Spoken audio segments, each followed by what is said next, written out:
A true great name can only be conferred by God.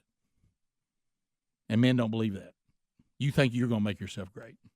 You'll never be great. I don't care how many people applaud you. I don't care how much stuff you got. I don't care how many awards you've been given by the world. If your name has not been elevated by Almighty God, you don't have a great name.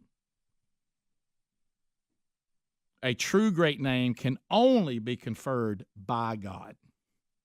Period. I'm going to let that settle a minute. So let's ask ourselves that question.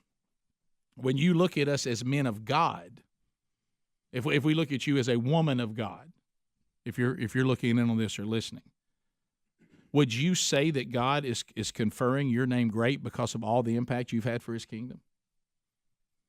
How is God using you? I worry that I might end up being very successful in something that's meaningless. Because I got news for you. If the world is all you got to bring to the throne, you think God needs what you've done in the world? It's laughable. But what about if God looks at you and says, well done? Well done, good and faithful servant. I told you to make disciples, and you did. I told you to teach people all that I had commanded you. First of all, you figured out what I've commanded you. You actually studied my word. You actually spent time in prayer, not to ask me for stuff, but to get more intimately connected to me. And you know what? I did great things through you elevating your name because your name is reflecting me. You truly have a great name. But if you've elevated you and you've decided what great is, I've decided what great is. Let me tell you something. This right here, you see this? Meaningless. Meaningless.